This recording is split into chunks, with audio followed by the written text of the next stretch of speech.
In less than an hour, NASA's 300 million mile journey from America's shore to Jezero Crater on Mars will begin with the launch of this Atlas V rocket into space. And at the top of that rocket, with a beautiful sunrise and shrouded by that protective fairing, is the Perseverance rover headed to Mars, ready to ride a column of fire and smoke on its way to the red planet. What a beautiful morning here on the Space Coast. Welcome everyone. Behind us, the star of the show. This is a life-size mock-up of the Perseverance rover, which is just like the one we are launching to space. Hi everyone, I'm Daryl Nail. And I'm Mujige Cooper.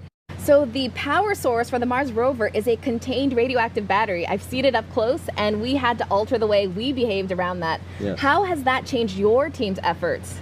Oh yes, the operations around that are completely different. Now we have a lot of experience with these. We've flown all of America's RTGs and we're the only provider that is certified to handle them. Yeah. But you know, it is still 11 pounds of plutonium, as you saw. Yeah. And in this particular case, the one very special thing was to install it in the VIF, where we would normally never breach the containment around the spacecraft because it has to be clean and biological free.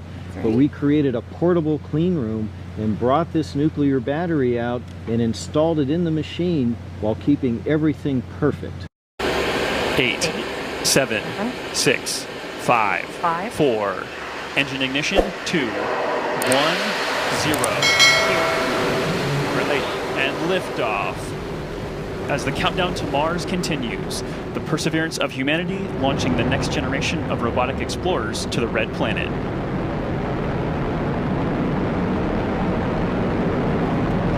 And Atlas TU has gone to closed loop control.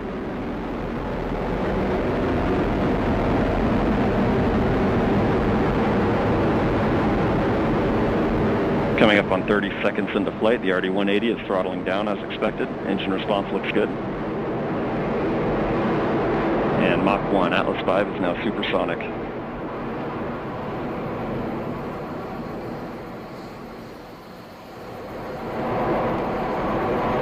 And passing 45 seconds into flight, vehicle is now passing through max Q, maximum dynamic pressure.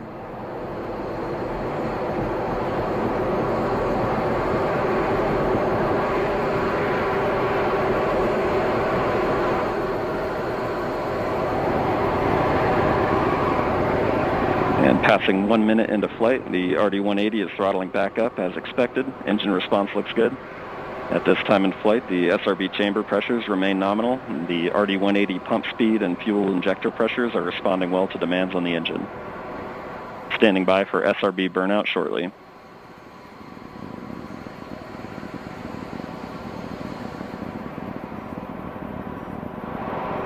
And we have burnout on all 4 SRBs. Burnout pressure signatures look good. Standing by for SRB jettison shortly.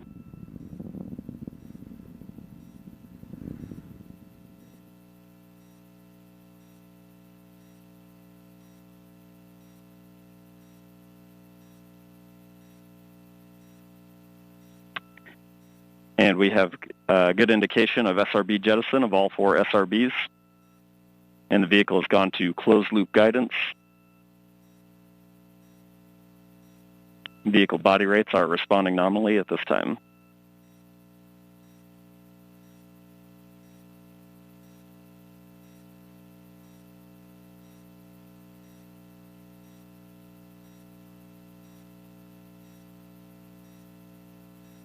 And coming up on 2.5 minutes into flight, the RD-180 is throttled down slightly as expected. Engine response continues to look good. At this time, the vehicle is 50 miles in altitude, 85 miles downrange, traveling at 6,000 miles per hour.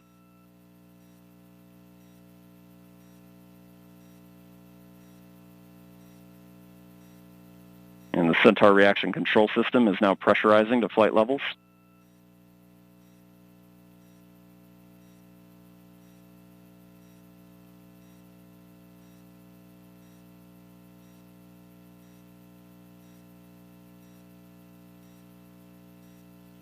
And just past 3 minutes into flight, the RD-180 is now throttling to maintain a constant 2.5 G acceleration limit for payload fairing jettison.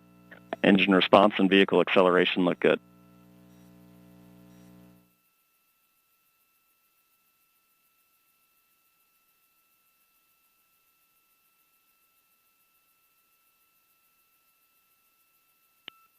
And we have good indication of payload fairing jettison and Centaur 4.